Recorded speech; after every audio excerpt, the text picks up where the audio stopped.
Alrighty, gang. Here's to nights that turn into mornings and friends that turn into family. Cheers!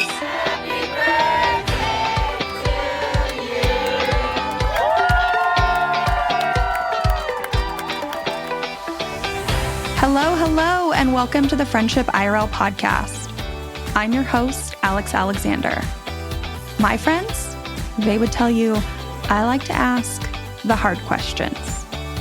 You know who I am in the group. I'm the person that's saying, okay, I'm going to ask this question, but don't feel like you have to answer it. And now I can be that friend for you too.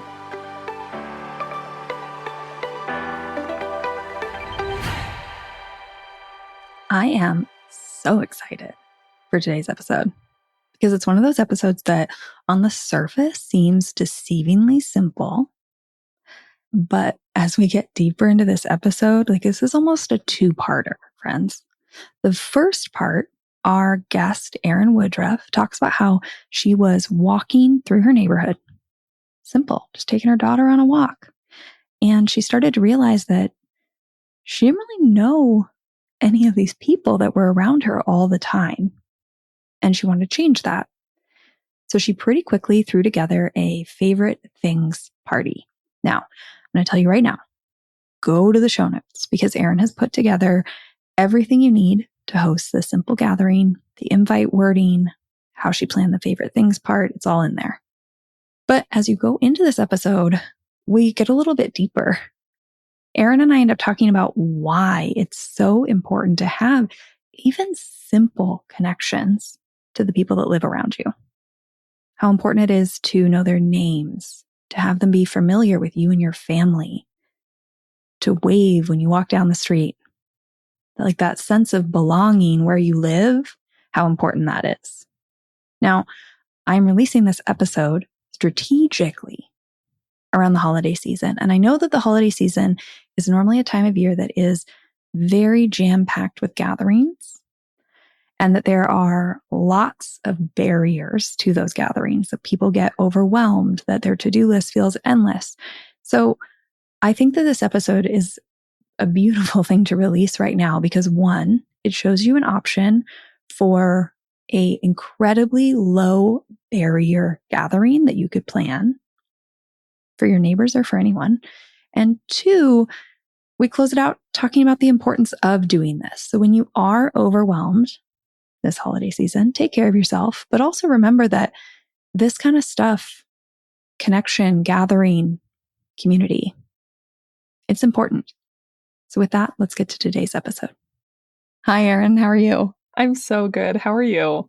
I'm good. I noticed you were on my calendar today, and I got really excited because this story, this experience you had, is just like a simple, tangible way for people to do something a little different, make an impact in their life. Mm-hmm. And sometimes in this podcast, we talk about really big, overwhelming topics, and it's nice to balance those out. I agree. Tackling community, friendship, connection, loneliness has so many factors and possibilities and ways that it's impacting society that it can be nice just to have a story of something somebody did that made a difference, which is exactly what you did very shortly before finding me and this podcast, and then realizing wait, this is exactly what she's asking about. Yeah. Do you want to tell us a little bit about you and the story that brought you here? Yeah, for sure. So I am a communications coach. I run my own business from home, and I love talking about connection, and I love coaching, and I love helping people grow into the best versions of themselves.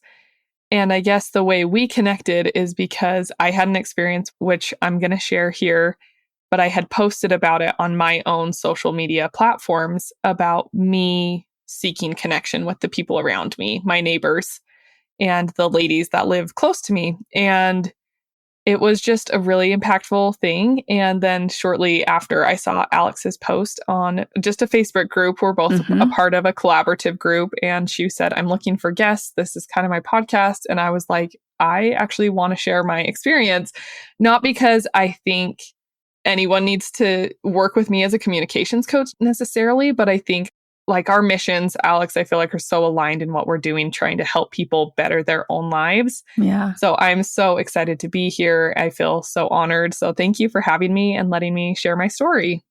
Of course. Of course. I find a lot of people I talk to, there is this overlap. Like we're all trying to honestly kind of tackle this problem in different ways. And we need the me and the you, and we need the different ways to attack it because, connection, I think, is an overwhelming problem. I don't think that. I know it. I think about how overwhelming it is every day. So when we talked previously, you told me that one of your goals this year was to make more friends that live close to you. Had you moved? Yeah, I moved in the fall of 2020. So mid-pandemic, I moved and I've been here for coming up on 3 years. And I've gotten to know many of my neighbors. But during 2020, as the whole world was upheaved, I moved away from my friends and my friends moved away from me. And I found myself feeling very lonely friendship-wise. And I'm married and I love my husband and I have family that's great. But for me, the friendship piece has always been a big part of who I am.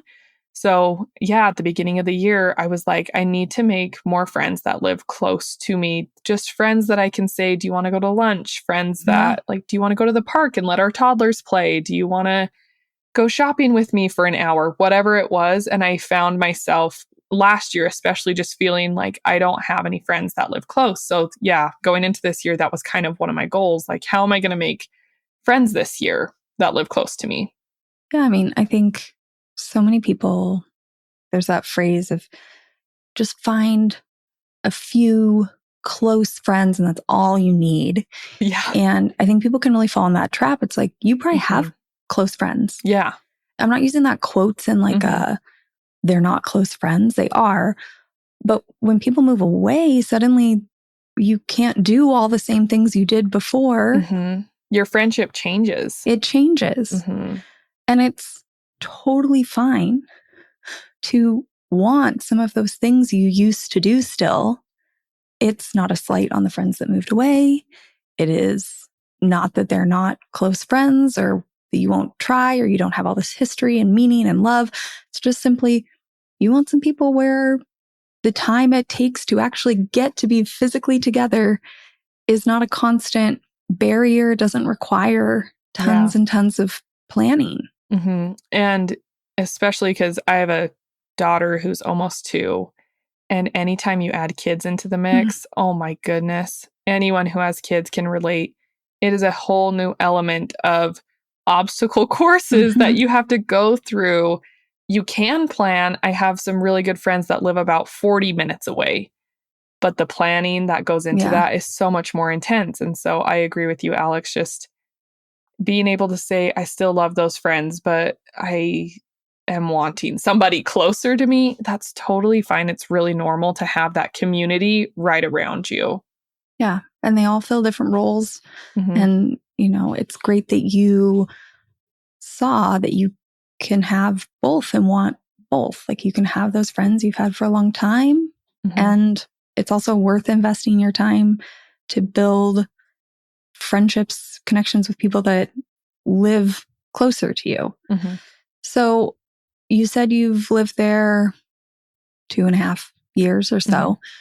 We met each other pretty recently. So in the 2.5 years between, I guess, like moving there and deciding to like reach out to your neighbors, which we'll talk about in a minute, did you try other things to make connections? Did you just kind of think like, it's fine, I'll grit through this? Like, what was your thought process in that time period? Yeah, that's a really good question. I think because COVID is weird, right? It's just, we can all agree on that. Like, it's just a time warp of weirdness, but we moved and it was still pandemic time. So even then, like, our neighbors would say hi to us from across the street. So we really never got to meet people then.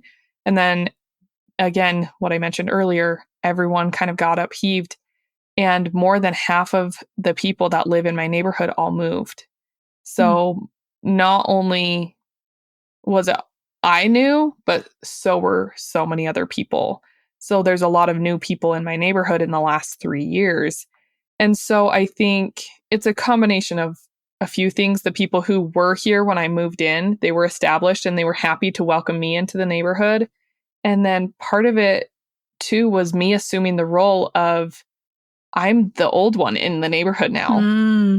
And I have to lead out and I have to be first. And so I haven't met, or up to this point, I hadn't met like all my neighbors. I had tried, but as people would move in and out, I was always trying to make a conscious effort. Like, I want them to feel welcome because that's the kind of community I want to live in. Yeah. So I want to introduce myself to somebody else who is moving in. So I do think friendships just take a lot of time to develop. And so over the last 3 years, it's kind of been a hybrid of everything.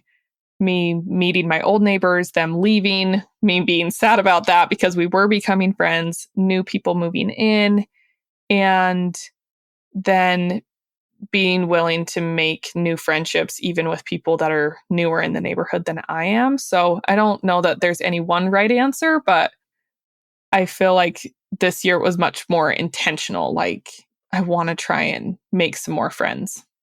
I don't ever know if there is one thing for people. I think quite often it's a lot of things that compound. But I'm just always so curious because I really do think that, like, society has told us this is an area of our life we can't really impact, that we can't change it necessarily. To like take what we're given and appreciate that because it's rare and like that is special. So I'm just always so curious what makes people decide to take action, to like do this thing that they maybe haven't done before. And then they're told doesn't always work out and is hard. And, you know, like some build up, which I think you're totally right, can just be like an extended number of circumstances over a period of time. Like something makes people finally decide that they're going to do something to try and like build momentum and invest and be intentional in this area of their life. And we may never be able to pinpoint that, but I'm just always curious. Yeah. When you did decide to reach out to your neighbors, I feel like you told me a story maybe about a walk. Yeah. And I really loved that story, even though I can't quite remember exactly what it is, but it really left this visual in my head. Yeah. So I don't know where you live or anyone who's listening. I'm not sure where you guys live, but where I live this year, the winter was endless. We had the endless winter where I live. We had record-breaking snowpack. It just never ended. And it was mid-March when things are typically starting to turn towards spring. And it wasn't. And I was really discouraged, feeling like this winter really is never going to end. And I was walking around. I live on the corner of a cul-de-sac. And I was walking with my toddler because there's only so many things you can do in the winter with a toddler. And one of them is walking outside in the cold. And I was just so in the dumps with myself, just like, I'm so cold. I'm so miserable. I'm so over this winter. And I really was, they were just very selfish, depressing thoughts. And I just was like, this sucks. And then I started looking at all of my neighbors' houses and thinking, well, she has a baby that's younger than my toddler. So I wonder how she's handling all of this. That mom has 3 kids. That mom works full time. That mom has kids and she's an empty nester now, but she takes care of her grandkids sometimes. That mom's a single mom. That lady doesn't have kids. And I was just like, thinking about all the people I did know and looking at their houses. And then I started asking myself, are they as miserable as I am? Are they so over this winter like me? And as I started to turn my thoughts towards them, I realized like maybe they are. Maybe they're just as depressed and lonely and sad as me. And they're feeling just as like this winter is never going to end. Because I think there's an element naturally in the summer, in the spring, you see more people outside. Oh, yeah. And I feel like I was waiting for that to happen and it wasn't happening. So as I started thinking about it, I was like, you know what? I'm going to host a party for my neighbors and myself. I need it. I need something to look forward to. And I have always wanted to host a favorite things party. And so I just started thinking about it. We were only on like a 15-minute walk, me and my toddler. It was not very long. It seems like it's much longer, but it was just a very short walk. I walk in my cul-de-sac every day. And I don't know what it was particularly about this day, but I just looked around and I was like, I'm just so sick of feeling like crap. I'm sick of being so self-absorbed. And I just want to do something for somebody else. And it was partly selfish, but also for somebody else. And then I thought, well, my goal was to make more friends this year. So this would add that. But also, I want to get to know my neighbors. So this whole idea, I decided that a week out, I came home and I like made this invitation. And I can read your listeners what I pulled up the invitation so I can read it. Like I'm happy to share it with you. So you can share it in the show notes or something. But I made this invitation and then I texted it to all of my neighbors that lived in the cul-de-sac around me, the houses that live by me, and then across the street. And I text them all this invitation with the date and the time, the theme, what we were doing. And I said, I need something to look forward to. This winter's never ending. I hope you'll join me for this party. And then I added, feel free to invite a neighbor or a friend, even if they don't know me. I know how hard it is for people to go to someone's houses if they don't know them, but if they're coming with a friend, it's a lot easier. So, and I told all of them, it was kind of a long text that I sent with the invitation, but I also said, everyone I've invited lives right around me. So you'll be in good company. Come get to know your friends and neighbors. I just need something to look forward to. And that's just what I kept saying. And the response I got was just incredible. So I don't know if you have like a follow-up question or you want me to keep sharing. I mean, I have so many thoughts. I do have a question. Did you ask people to RSVP? Yes, I did. Did people RSVP or did people show up with or without? Pretty much everyone did, especially if they were bringing somebody else. They told me, like, do you care if I bring my neighbor Janet? Like, she doesn't know you. And I said, that's totally fine. I don't know her either. She's more than welcome to come. So I had I would say like 90% RSVP. I love that. The RSVP doesn't matter one way or another. I'm mainly just asking because like these are the types of questions that people want to know. People like ruminate on and that might be the barrier to doing the thing. I, a lot of times, don't include an RSVP purely so that people can just like decide at the end. You know, there's argument for that. There's argument for requiring an RSVP because it forces people to really think about whether they want to go and like make a commitment. It also makes it, you know, if I don't require an RSVP, I have no idea if anybody's going to show up. So it's a lot of anticipation and nerves. If you do require an RSVP, you have some sense when the first one of those rolls in that somebody will show up at your door. Yeah.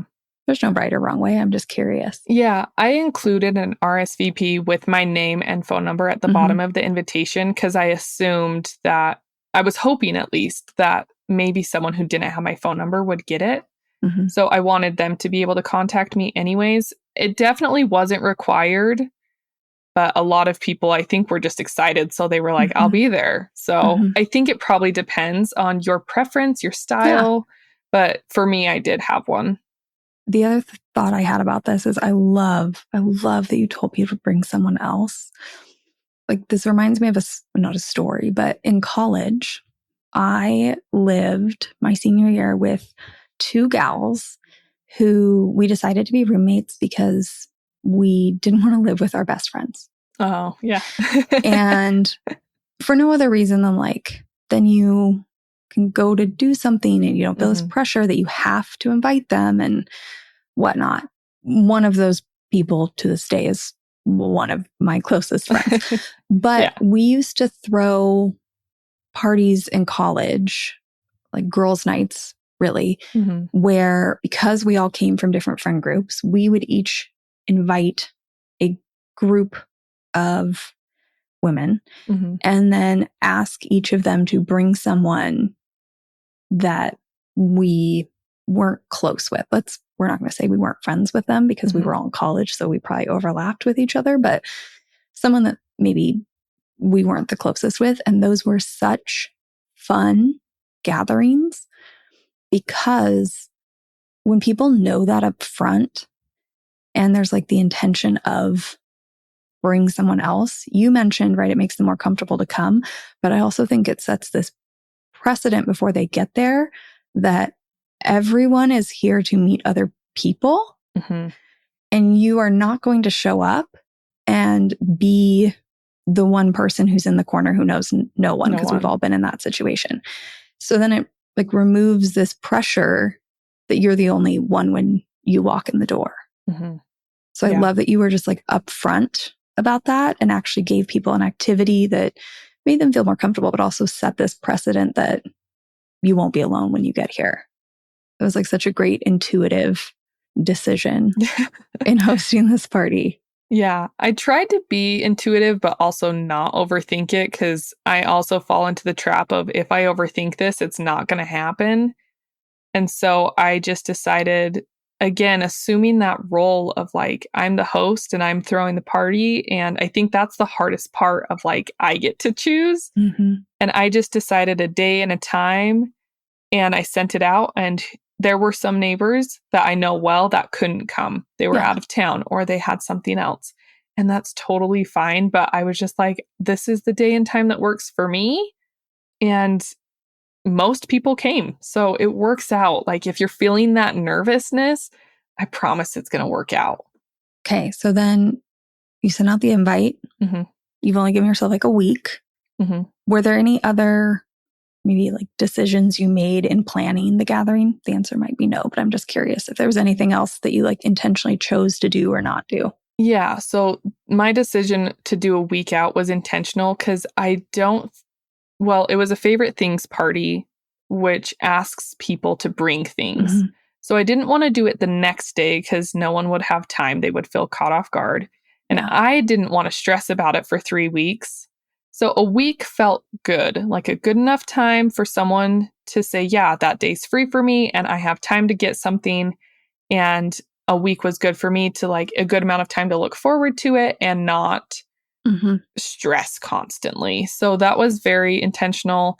And then in prep for it, I really didn't do much. I just got a few refreshments. I bought some like pre-made cheesecake bites that I love. Love it. And I made some avocado mango salsa. And I had chips and I had like a salsa and a cheesecake thing and some water. And that was it. And I was like, I don't need to worry about decorations. I don't need to worry about anything fancy. And one of my neighbors who was thrilled to come, she brought over some folding chairs. She was like, I can bring folding chairs. And I was like, that's great. So there really was not much prep. And I did that very intentional for myself. I didn't want to stress myself out. And I didn't want, especially, I think part of it too was I was trying to think about it, but not overthink about how are other people who don't know me coming to my house going to perceive me. Yeah. So I just tried to make it simple and still really fun. Which I've been talking about this. I don't know if you follow me on Instagram, but I've been talking about this on Instagram recently. This, society tells us that when people come to our house, it should be a certain way, but it's a lot of work to like panic clean and get out your nice china and prepare all this food or order it and whatnot. Like that's a lot of work. So give yourself credit if you're doing that. Like it's hard either way, but it's also a lot of work to keep things simple and true to who you are and a little closer to what your everyday life looks like. And I really love that you chose to do the extra work of sitting in, maybe a little bit of discomfort of not putting your quote unquote like absolute best foot forward. But in thinking about it, it really works in your favor for this party in particular, because what you're hoping to build here is connections with people that live right around you, people who could decide they want to ask you a question and come knock on your door 60 seconds later. So setting a precedent that your house is always going to be this, it looks like it's out of a magazine, is not what they're going to see if they just randomly stop by on a Wednesday where you're pulling your hair out. Yeah. So I love that you made that choice. The other thing when you were talking about it is the favorite things is a fun idea for a party where people don't know each other, because it is an easy conversation topic. Like, you've now created, everybody knows that they were asked, whether they did it or not. Somebody might have forgotten, and they could just say all night, like, oh, well, I didn't have time this week, but I would have brought. Like, they have something to talk about. And then they obviously have the other thing to talk about, which is, do you live in the neighborhood? Which direction? How long have you lived here? Like, two, I call them shared experiences or shared interests that everyone kind of knows they can talk about in those initial first moments of a conversation with someone you've never met before, which makes it easier to move around a room. Like, you really created an experience intuitively that set people up for success, whether you realized it or not. Yeah, I do think I realized a lot of it because I like people to feel comfortable with me, but with each other. And so I think another piece of the drama that comes with a favorite things party, and I'll share this, is you're asking someone to bring something, spend their own money on something to bring it and share it. And in return, they're going to get something. And so there's a risk and reward there. And I had a lot of drama about, like, what if this friend can't afford it? What if they don't want to spend money? And I just had to, first of all, realize that if someone didn't want to spend the money, they would decline the invitation to come. And that's okay, because we can't control what other people are doing. But then the next thing that I kept telling myself is, people, when they're coming somewhere, they usually want to bring something. People don't like showing up empty-handed. And I kept telling myself that people like to share with the things that they love. People like to come with something in their hands. They like to contribute. And I definitely saw it. It was a great, easy conversation starter. It helped people feel like they were connected with what was happening. And they felt like they were really, it wasn't necessarily my party. It was our party, because everyone contributed just as much as I did. I love that. And I think that's a great reminder to everyone who's listening, who, like we're saying, you might have to work through that discomfort. And it's totally real. And I would definitely remind people, you don't have to ask your guests to bring anything. But for me, that's what I chose to do. And it was so much fun. So let's talk about the party itself. Tell me about the party. Tell me about people showing up, how it went, how you felt. Yeah. So anything. For anyone who doesn't know what a favorite things party is, I'll give a quick recap. I'm just going to read it straight off the invitation so you can hear what I sent to my guests. And I said, you are invited to a favorite things party. How it works. Number 1, think of something you love worth $10 or less. Number 2, purchase 3 of those items, so all 3 items are the same. Number 3, bring all 3 items to the party unwrapped. Number 4, at the party, you'll be able to share your favorite item and then draw 3 names of people whose gifts you will go home with. And number 5, everyone will walk away with 3 favorite items from friends.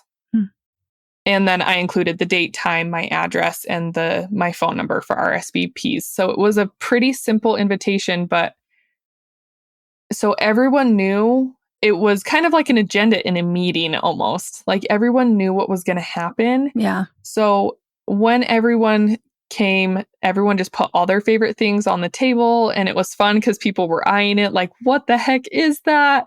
And oh, I want that. And oh, that's such a great idea. I love that too. Before it had even started. So as people started coming, and there were about 17 people there.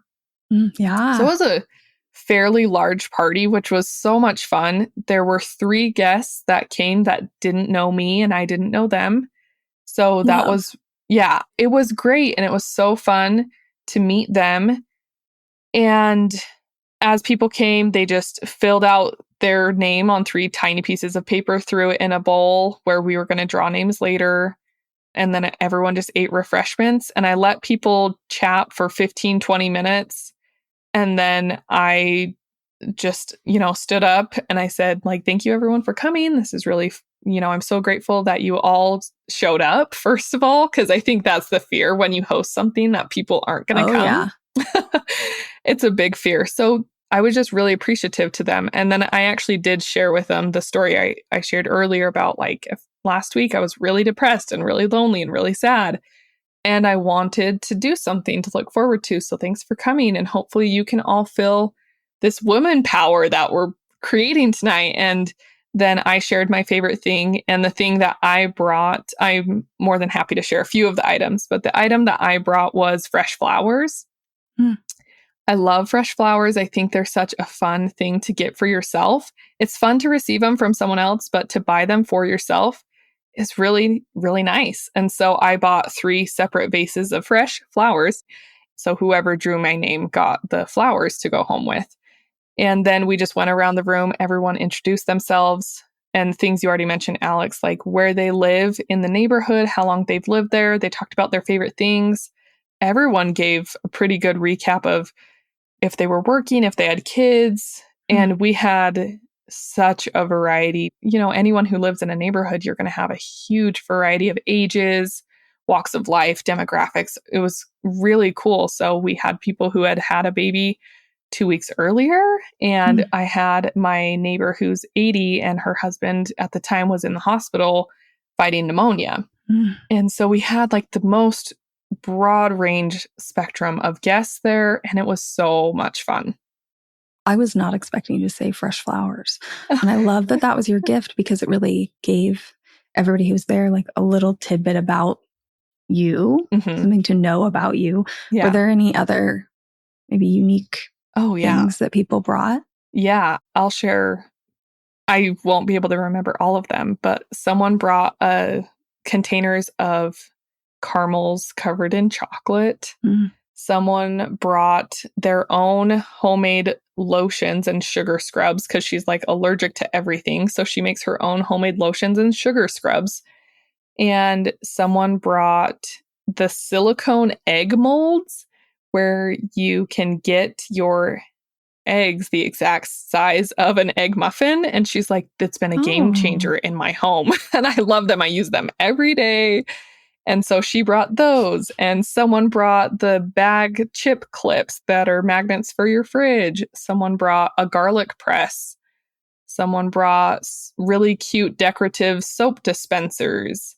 Someone brought bath bombs, and another person actually brought succulent plants. So we were laughing because I'm like, I brought fresh flowers and she brought succulent plants. And so that was a connection for us too. Like, oh, we really like plants. And I could keep thinking of more, but those are just like a few. It was all over the board as far as what types of things were brought, and it was really fun. I love it because it just gave you like a little snippet into these people. Maybe, I don't know, but like they have the garlic press. They love to cook. I mean, you just were saying about the woman who makes her own lotions. She's allergic to everything. Yeah. Like now you have these little details that you have learned about everyone there, which is, I mean, how we learn about anyone. Anyone we're friends with at one point was just another person in the room that we didn't know anything about. Yeah. And over time we started to learn about them and care about them and know them. So it all starts somewhere. And suddenly you're in a room where 17 people are sharing some little fact, and now 17 people know something about you when they see you walking down the street. Mhm. It's as simple as that. Yeah. And I also love how you said, you gave people about 15, 20 minutes to mingle. I think a lot of people would wait and hold the activity for a lot longer. But in doing that, you kind of cut that awkward small talk phase. Everyone went around, did the same activity of talking about their favorite things, picking the names, whatever. And then if people wanted to keep talking, they actually had things to ask talk about. people, to approach them like, oh, I have an allergy too, or... Yeah. And it was really fun because as people went around, people would just ask questions too. So it was kind of like a group get to know you. It was very informal. And to your point of not withholding the activity, because there were so many people, I knew it took over an hour to go around. I knew it was going to take a long time, but also to me in my mind, like that was the party. That was the whole point of being there. So I didn't see the purpose in, holding it out. So if you're thinking like, how long do we have to wait? I would just say, wait till people are there and comfortable and go. Yeah. Especially meeting people for the first time.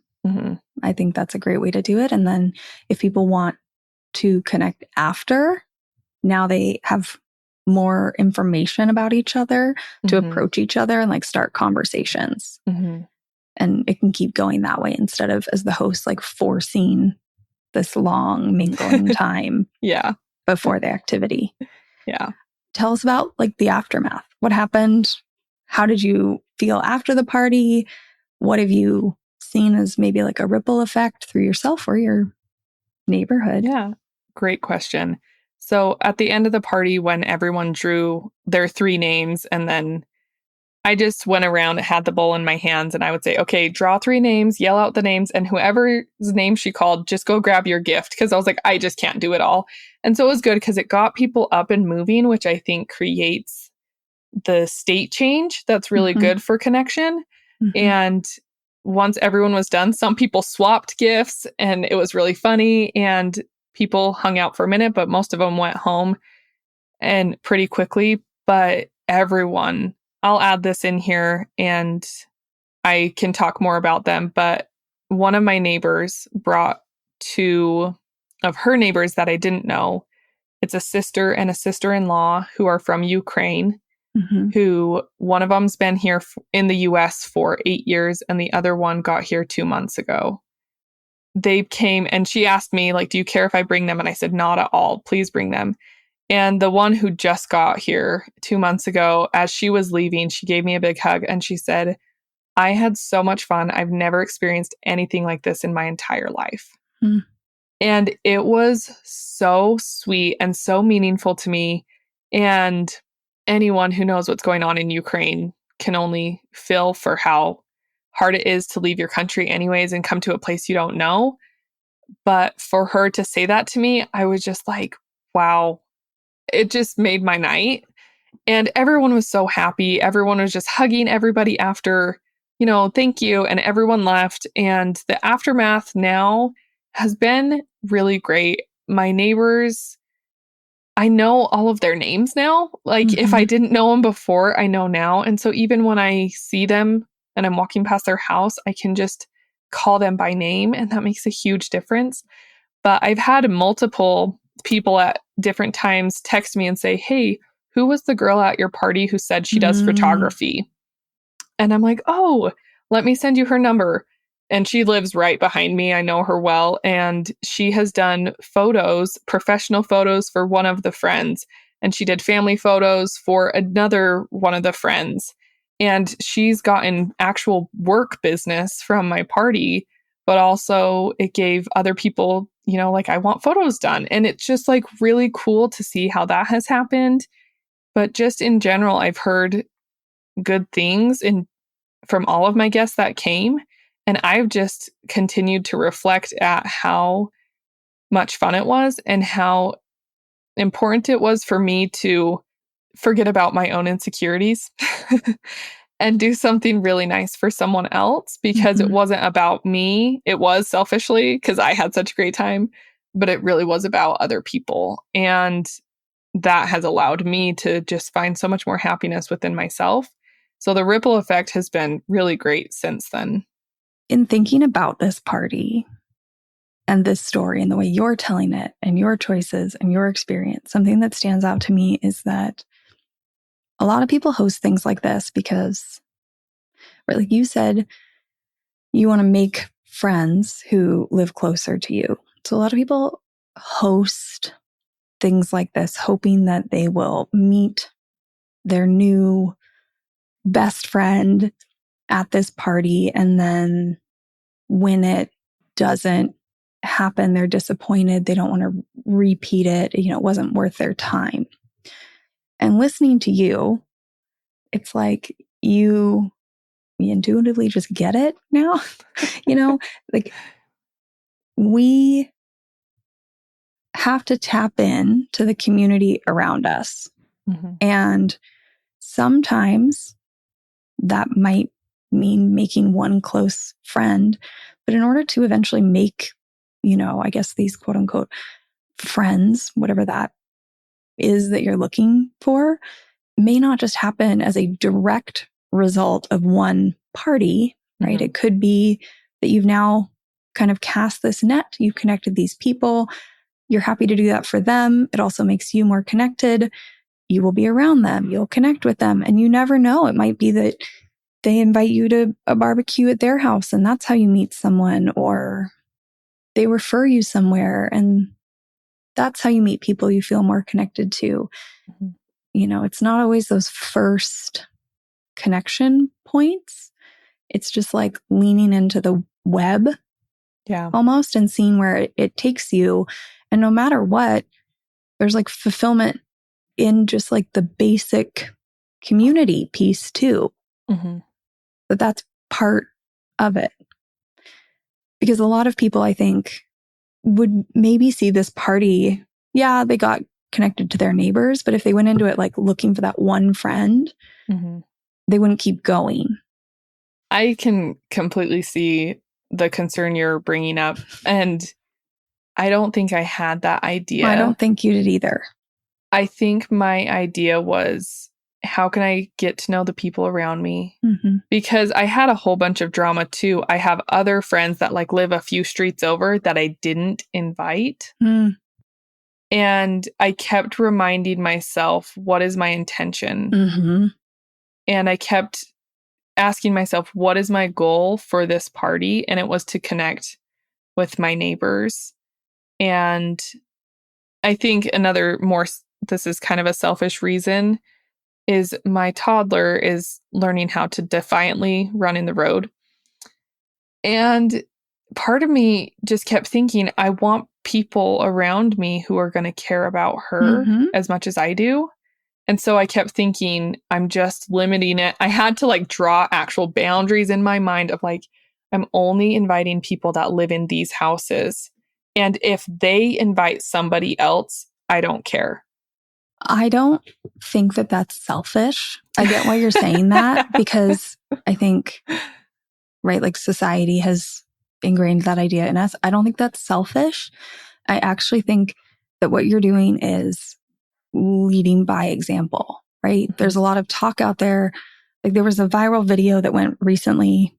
I'll find the creator, Tim Gisano, I think. Sorry, I probably butchered his last name, but he lives in New York. He went to Tokyo and he posted this video about how kids in Tokyo ride the subway at like the age of 9 by themselves. And him and his wife were utterly shocked. And how Japan as a society has chosen to basically like do anything to protect kids. And when you send your kids out, every adult feels that it's their responsibility. Mm-hmm. Currently, US culture doesn't think that way. Yeah. And it is actions like this that are leading by example in small ways to like shift the tide. And what you're talking about is forming what's called weak ties, which is basically like deciding that somebody you maybe don't even know that well matters and is trustworthy and whatnot. We've lost trust in weak ties in American society. So I totally get why you're saying it's selfish, but in my mind, I'm like, you did something about it. Yeah, I love that you bring it up. I have never thought about that as weak ties. I'm a big believer in the strength of weak ties. And I do think it is willing to go first to create the community that you want to be a part of. And since the party, none of my neighbors have thrown a party and invited me, and that's fine. And I'm not offended by that, but I keep thinking that wasn't my intention. But my connections with my neighbors has gotten stronger. They've asked for more favors. They've said hi to me every time they see me. I watch their kids. We're creating a community that's fun to be a part of. There's a constant theme on this podcast of people being like, okay, well, this is really hard to be somebody who's trying to change the way we're operating because people think I'm doing weird things, or they push back and tell me that's not possible, or they don't believe the things I do. And that's really hard. And I always have to remind people, this is currently counterculture. Yeah. We are like doing something as simple as throwing this party is disrupting the cycle that is leading by example. Like you were saying, to try and create what we say we all want. I mean, what a lot of people want. Maybe not all, but a lot of people want, or they at least want the end result. And we aren't talking enough about the little actions that might make an impact. And in the beginning, when I started talking about this stuff, right, I really was convinced that talking about like a party like this, a favorite things party in your neighborhood, and talking about it from a selfish perspective of people don't want to feel so lonely would be the carrot that convinced people to take the action. But the more I talk about it, the more I realize that we've all just been so convinced, like it's okay, we'll suffer in silence, that it truly is actually talking about the ripple effect of how if 10,000, 100,000 people did this in their neighborhoods, how it might change something, I think. Yeah. That might actually lead people to getting over their own fears of nobody showing up at their party and doing this thing. And we'll never know if it changes anything if we can't see that little actions like this might add up. Maybe. At least it's something. Yep. It's something. And I'll add in here too, I've always wanted to go to a favorite things party and I've never been invited. I know lots of people who have had favorite things parties and I've never been invited. And for me, I could be mad about it, or I can say, I'm going to host one. So again, going back to the leading by example, and I actually told all of my guests there that night, I said, I've always wanted to be invited to a favorite things party and I never have been. So I decided to throw my own. So thanks for coming. Thanks for being here. Thanks for being my guests. Like, I hope we have a lot of fun. And we did. But it was, again, going to what do I really want to do? And that was hosting a favorite things party. And it made it easier for me to even want to do it because I knew it's something that I thought would be really fun. So if you're listening and you feel like a favorite things party is not for me, but a backyard barbecue is, whatever is in your wheelhouse, whatever sounds fun to you, lean into that. And it makes the insecurities less big. Yeah, it's just like one more barrier to doing the thing. There's so many of these, I don't know if they're silent, but there's so many of these like subtle barriers, you know, the having the perfectly clean house, the we don't do it this way, the well, what do they want versus what it would be the easiest thing for me to do. And if we can start to see those, we're more likely to just do the thing. Because, and I see this within my own coaching, but my own life too, of people don't like making decisions. Decision fatigue is a real thing. And so when you tell people, I'm hosting this party this day, this time, this is the theme, please bring your favorite thing, you've eliminated all of the decision making for them. And even though it costs you a little bit of decision fatigue, it's going to really pay off in the long run when you're talking about creating an experience that's good for someone else. Mm-hmm. And it makes a huge difference because all they have to do is show up. You've decided all the things. I love that you just said creating, because I think about this a lot. A lot of people, when they talk about friendship or community, talk about finding or joining. And there's nothing wrong with finding or joining, but in order to find or join, you are doing a bunch of research. You're like going to things and trying it out. It doesn't feel quite right. Do you just get over the things that don't feel right and join? Will it like feel better later? There's still a lot of decisions in that process, but there is a little less risk because you didn't create it. You don't have to risk that people won't show up or like what you created. Like they may find you and not like it and not continue.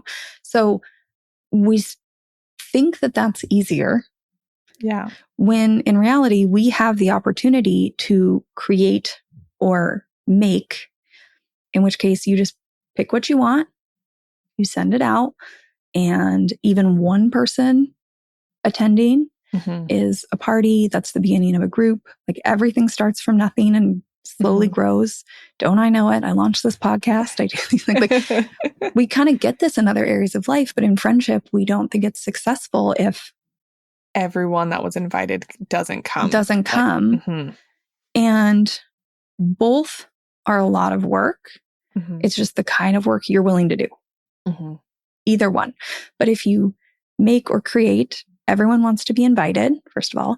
And second of all, you can design something that is exactly what you want. And find the people who also like that.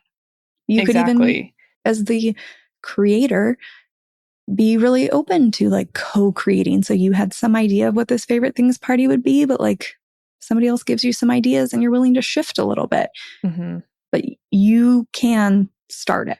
You can. And on that note, I just want to add in another thing that I think is a big fear, or maybe not fear, but pitfall that we fall into. And this goes for hosting, but it goes for anything, is we focus too much on the people that don't show up. Yeah. Okay. It's like you're in my brain. Yes. And my mom has 6 kids. I'll use her as an example. She's got 6 kids. We're all over. We're all adults. And to get all 6 of us together is so impossible. And it happens very rarely. And my mom has adopted this mantra that has helped her. And it's, I'm happy with who's here and I'm happy with who's not here. Because if I'm sad about who's not here, then I'm also sad with who's here. Because for some reason, we have that equal in our mind that we can't be happy with who's here if not everyone's here. So it goes the same with hosting a party. Don't focus on the guests that didn't come. Focus on who actually came. Get to know them. Be so grateful they came. And then also maybe if the other people had come, maybe they would have ruined it. Maybe they would have hated it. You never know. But because of the people who showed up, that's what was supposed to happen. And lean into that and be so appreciative and get to know them, because that is where the magic is. And if you're so focused on the people who aren't there, you're going to miss out an opportunity on the people who are actually there. Erin, that was such a great way to close out this episode, because I think you're so right. Whether it's in the party itself or in the relationships that are there or whatever, like we're so often focused on what is not that we totally miss what is. You know, if you think about it, you put some effort and some thought into hosting this party. And if you left at the end just thinking about what didn't happen versus appreciating the little things that did, you're never going to do it again. That's just another barrier that's going to keep you from doing the things that move you towards the connections and the community and the neighborhood that you want. So, thanks for closing it out that way. Thank you so much for having me. I hope anyone who's listening, you go host a party, have some fun, and get to know your neighbors because it really is amazing. What did you think? Let me know. I want to hear about it because I personally think this episode was full of so many hidden gems, not only in the details and the specifics for how to pull off such a simple gathering, but also in those deeper touch points we had at the end. I want to remind you to go to the show notes and find the packet that Erin has put together for all of us with everything you need to throw a favorite things party. And if this idea of like intentional gathering is interesting to you, I also want to suggest a book. There's a book called The Art of Gathering by Priya Parker. It will change, I don't want to say everything, but a lot of things for you because we do a lot of gatherings in our everyday life, whether it's a party or a get together, a work meeting. And Priya Parker's book really dives into what is the point of these gatherings? Because quite often it's not that every gathering is bad. It's that they're not designed very intentionally. So they aren't impactful. Therefore, how do we create impactful gatherings? That's what that book will help you with. And I want to offer something here. If you are still listening at the very end of this episode, I'm going to offer this to you. For anybody that doesn't know, I was an event planner for over a decade, and now I spend all this time thinking about community and connection. I love helping people figure out how to pull off more impactful, meaningful gatherings, how to design a get-together that isn't just a bunch of work, an endless to-do list, but really curating something that is simple but leaves people with a feeling. So if that's something you want, then find me on Instagram and send me a DM. You can go to my website and send a voice memo. You can send me an email. Just tell me a little bit about the party, what you're hoping to achieve, and I will respond with some ideas. I love doing this. I do it for all my friends, and I'm happy to do it for you too. So with that, I will see you next week. Thank you for listening to this episode of Friendship IRL. I am so honored to have these conversations with you, but don't let the chat die here. Send me a voice message. I created a special website just to chat with you. You can find it at alex.chat. You can also find me on Instagram. My handle at it's Alex Alexander, or go ahead and leave a review wherever you prefer to listen to podcasts. Now, if you want to take this conversation a step further, send this episode to a friend. Tell them you found it interesting and use what we just talked about as a conversation starter the next time you and your friend hang out. No need for a teary goodbye. I'll be back with a new episode next week.